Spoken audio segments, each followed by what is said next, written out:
Hey guys, welcome to my channel. I am Ecliptor, joined as seemingly always. Forgive him, he's crunching on some food. But I am here, as you can see, with some Pokemon Sword content for you guys. We are going to be doing a Nuzlocke. I kind of had a bit of a technical error for a bit there. A little bit. But we're just going to go ahead and keep on trucking. Obviously, we got through some of the most basic stuff. We're on our way to go meet up with Leon. And before we get into any of that, we're going to go ahead and explain some of the Nuzlocke rules for you guys, so you guys can get an understanding of what we're doing here, in case you've never seen a Nuzlocke or know what a Nuzlocke is. So first off, obviously the most basic rule of Nuzlocks, if your Pokemon faints, it is considered dead, and needs to be either boxed or released. Obviously, I'm going to box them because I'm not heartless. After that, of course, you can only catch the first Pokemon in any given area. Gift Pokemon are okay. For the most part, it doesn't really matter. I am going to be using an optional rule in the duplicate rule.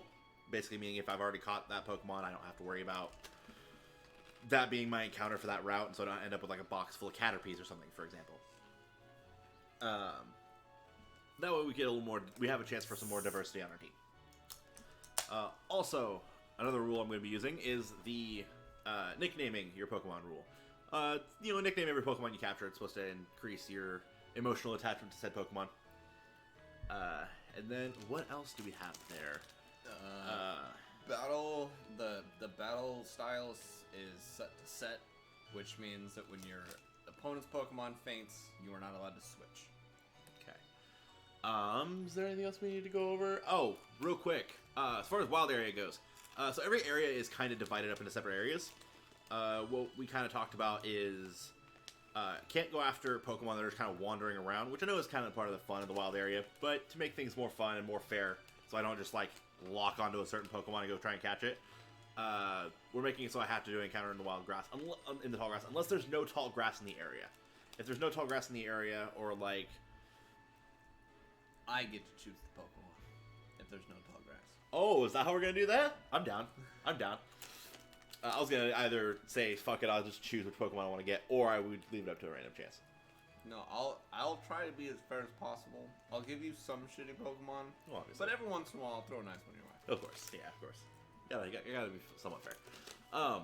But, with that, ladies and gentlemen, let us begin. Again. We're probably gonna say go ahead and say screw the voice acting. I was gonna do some voice acting for this, but my voice acting.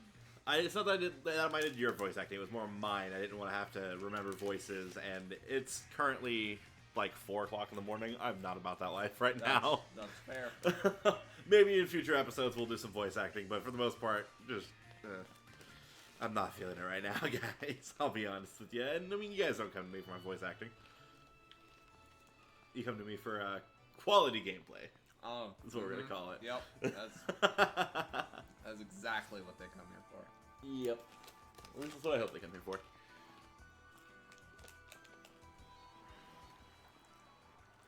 And hey, if you're new to the channel, I want to make things clear real quick.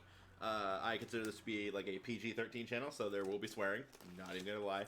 There are gonna be dirty jokes. There's gonna be dark humor. If you're not okay with that, if that's something that you're not okay with your children watching, if you're a parent, by all means, move along. It's not the video for you. It's not the series for you. Not the channel for you. But if you're okay with that, or you're okay with your kids being exposed to that kind of thing, by all means, stick around. We love having people here. And we are more than happy to have those kind of people here. Also, I am going to go ahead and do a little bit of promotion here. Over on my boys' channel, we are doing a Zelda Breath of the Wild playthrough. We'll go ahead and leave the link to his channel in the description so you guys can check that out. And some of his other stuff. He's a really good content creator. I appreciate the compliment. And I mean that genuinely. Like if I had just found you on the internet somewhere, I would actually genuinely watch your stuff because you're funny. I don't know what to do with this praise. Get it out of here. Just take it. Just accept it. No. I refuse. Throw it in the dumpster. I don't want it. Oh, man. That's something we mentioned last time we were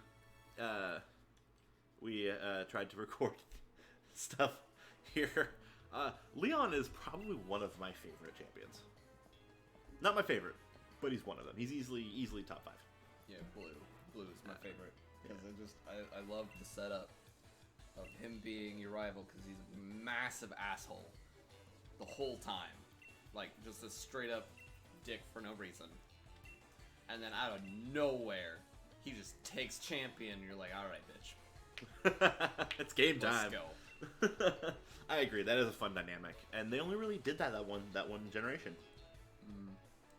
Every other generation, there's another champion you have to deal with. You know, in Gen 2 it was Lance. In Gen 3 it was either Wallace or Steven. Gen 4 was Cynthia. Gen 5 was... I don't even know. I don't even remember. What about your favorite rival? Ooh.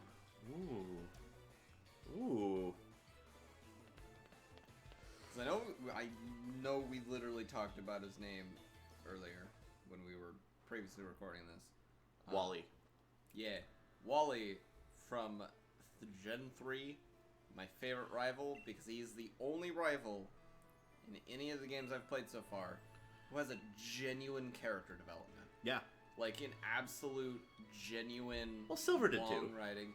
Yeah, but Wally goes from a kid who doesn't even know how to throw a Pokeball into someone trying to fight you for a chance to get to the Elite Four and the champion. And it's not done, like, really quickly. It's, like, the whole game is about it. Yeah. I would actually kind of argue the main character of 3rd Gen is Wally. But Ooh. hot takes. Hot takes there for you. I think my favorite rival is probably either Blue or Wally. I think those are probably my favorite rivals. Blue is fun to hate. Specifically Wally from Omega Ruby Alpha Sapphire. Because, I mean, I didn't really care for him in the original Gen 3 stuff. Blue is fun to hate. I like calling him Dickhead. So, Professor Oak goes, oh, that's right, his name is Dickhead. Right? Alright. So here we are with the 3 starters of the Galar region.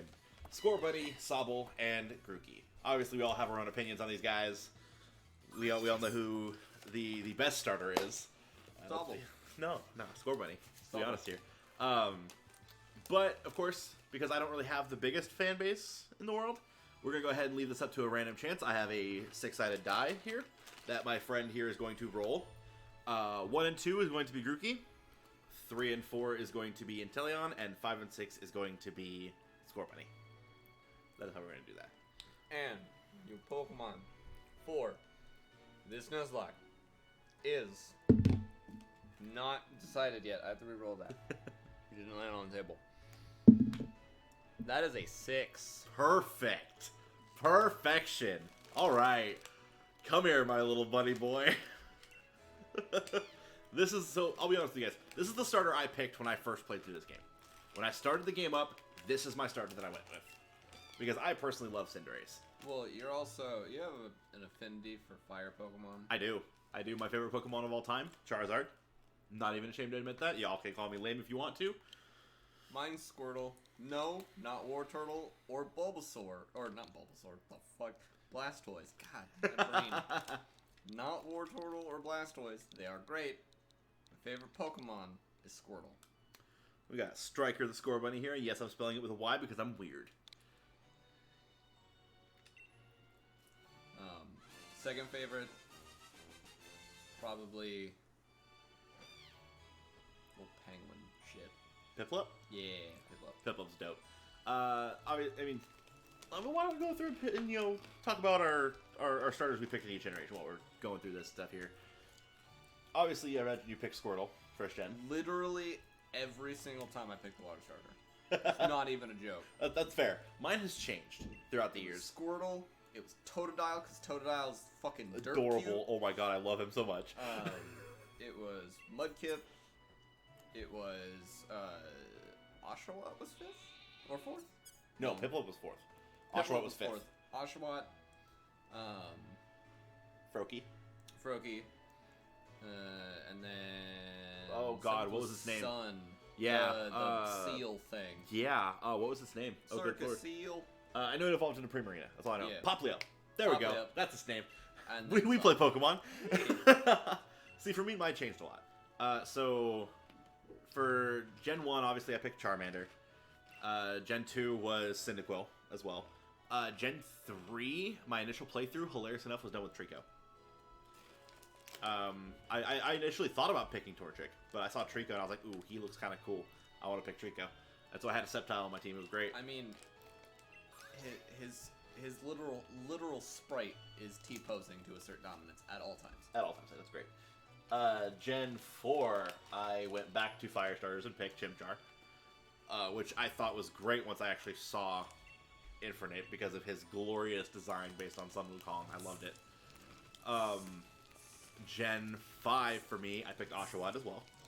I loved the crap out of Samurot's design in general, and that whole concept was awesome to me.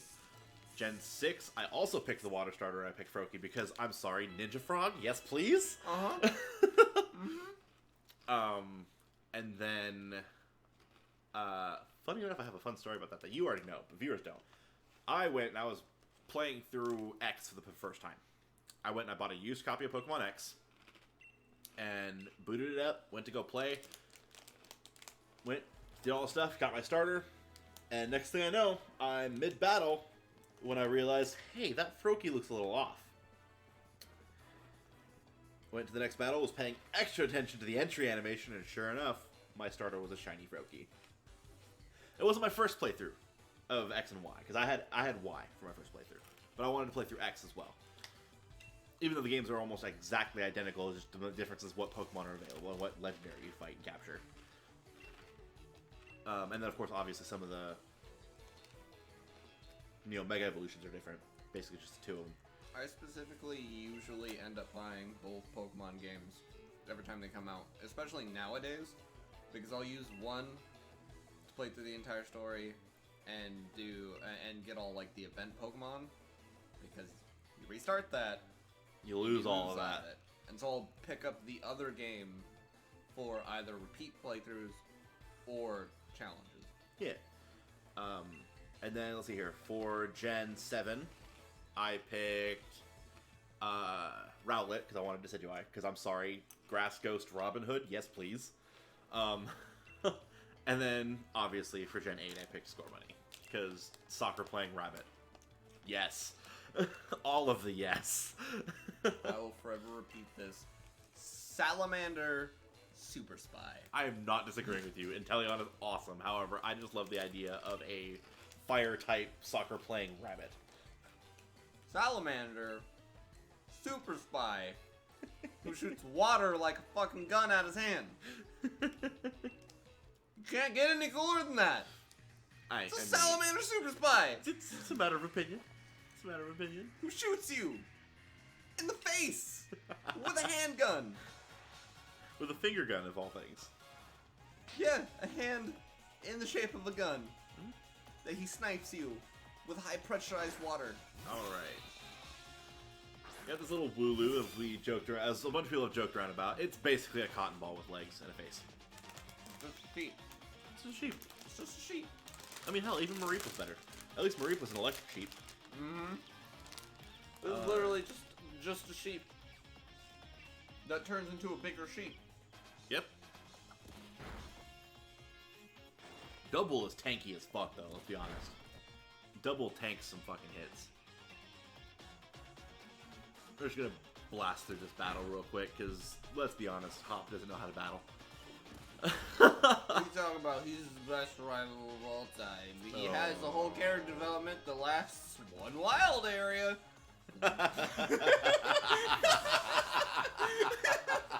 Oof. Shots fired. I mean, he literally is like, I'll Yeah, never be... Yeah, okay. But he's like, I'll never be as good as my brother. And then his brother's like, nah, man, you're cool. He's like, alright, I'm gonna switch up my style. Which, I will say, was a cool idea that they never really did a lot with. Was the fact that your rival would switch up Pokemon to switch his styles, try to fight better. The only other rival that did that was Blue. Mm-hmm. And I wish they did more with that. But he was like, Yes, I already know about type advantages. I've been playing this game for, 20 years. I'll do all this and become better. I'm all good now. My character development is over. Beautiful. Thank you. 8 out of 10. Ooh, that's a good one. You've had better, but yeah. I have. I've had ones that lasted a long time. Oh yeah. Like that same volume just forever. Oh god. I mean, I guess that's an inside look at what it's like living with me. Right? We rate each other's burps. On the regular. It is a daily occurrence.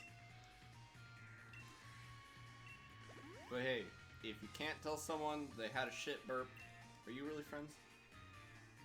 Fair. Fair.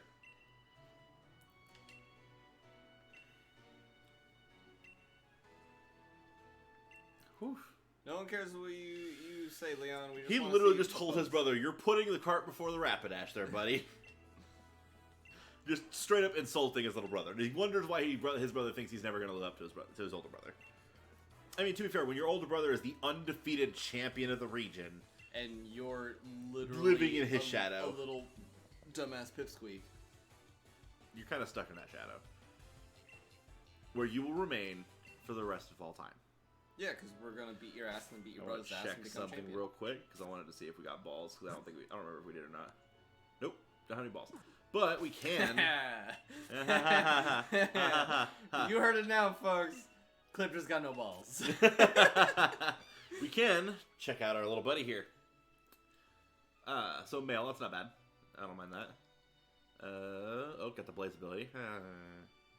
Can't all get the hidden I ability. mean, yeah, it's not I don't even know what terrible. Scorebuddy's hidden ability is. No, I think about it. Let me look it up. Yeah, look that up real on quick while we're doing interwebs. that. Calm nature, that's not bad. I think. I don't remember. Score bunny hidden ability. Score bunny with his hidden ability Libero. Libero. Okay. Libero. You have to look up what that does. Yes. And you know what, while we're here, actually, I'm going to go ahead and hit the save button. Save often, kids. It's the best way to make sure you don't lose your data. Oh, dear lord. Okay. I forgot about this entirely, actually. Oh, the Wooloo going into the Slumbering Weald. Forbidden Forest or whatever. Yeah, the Forbidden Forest. Alright, it's Harry Potter now. I mean, it is England. Where's Potter? I have to name a Pokemon Potter now. It's gonna be a thing. Oh, so Libero changes the Pokemon's type to the type of the move it's about to use. Oh, that is amazing! That's the same thing that Froakie had as its hidden ability. Just named differently. That's really cool. Oh my god, I almost wish we had that. And then Ooh. Scorbunny's ability is Sniper. Which... You mean Sobble? Oh yeah, sorry. Sobble's ability is Sniper. And Grogu's ability is Grassy Surge. Let's see what those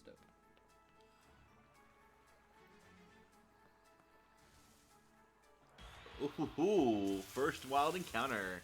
Obviously, we can't catch it because we don't have balls or anything like that, and the Nuzlocke hasn't started yet. Squope it. Yeah, yeah. I mean, I'd catch it just for the sake of, you know, dupes. That's fair.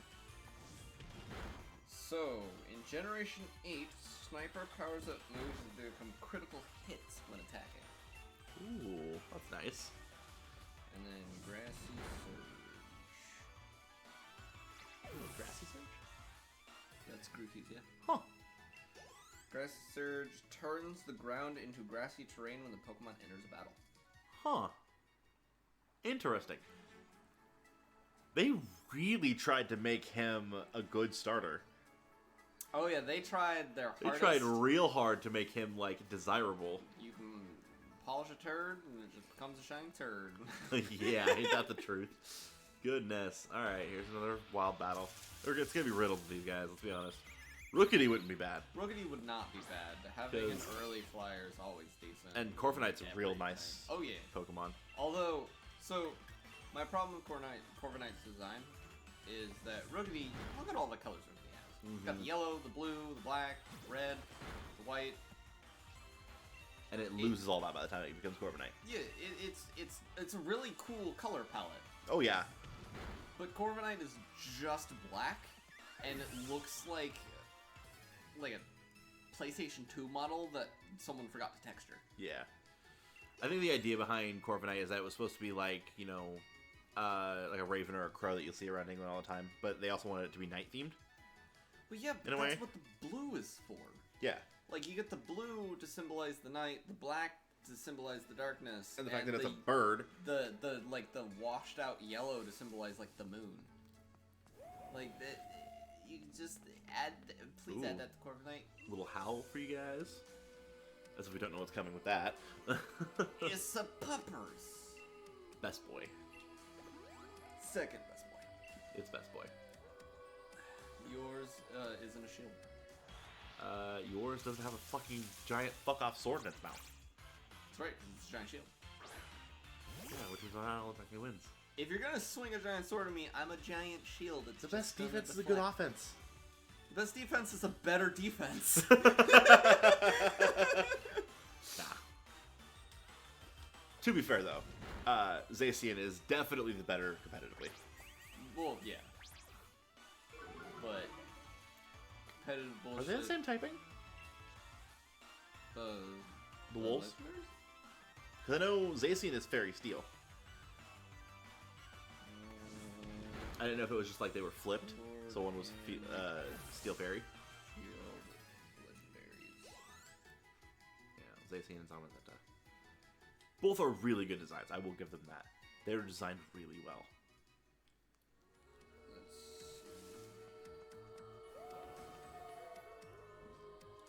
Ooh, more howls, guys. So, let's see here. Zacian, the pupper with a sword, yeah, boy, is Fairy Steel. Yep. Zamazenta, the pupper that is a shield, is Fighting Steel. There you go. So that's the difference there. Yeah, which is why which is a big reason why Zacian is such a such more of a powerhouse when it comes to competitive. Well, it's a Fairy Striker, which is pretty good. Yeah. And Steel, speaking doesn't really have that many weaknesses, if I remember correctly. Oh yeah, I think it has the least amount of weaknesses out of anyone. I haven't played. It's. Oof. So it has been a long time since I played anything competitively. To be honest with you, I haven't played competitively since 6th gen. And even then, I wasn't really a major competitive player. I had a competitive team for 6th gen that a friend helped me build, but I never really used it. Oh, it's a ghost dog! Oh no. It's gonna eat your bunny. Nom nom. Dinner time. I don't like the brain stuff. Yeah? Not a fan. I do like its powered up form better.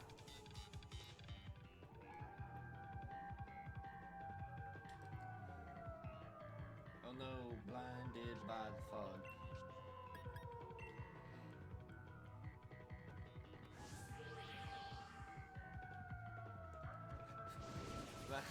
Blinded by Oh fog. jeez, that is horrifying. So I thought of a really funny song. Oh no. Blinded by the fog. Stepped up like a douche. Got my ass beaten by a dog. Oh no. Oh god, we can stop that now. Oh yeah, we can stop that right there. You like that one? Alright guys, we're gonna go ahead and end this episode here. But the cliffhanger! Exactly! What's the rest of the song? With that, guys, we're going to leave you with one quick question of the day. What was your first Pokemon game that you ever played? Mine was Pokemon Gold version. Technically, the very first one I played was Yellow. First one I owned was Sapphire. There you go. Mine was the same for both. So, but with that, we're going to go ahead and get up out of here. We'll see you guys in the next episode. Get out.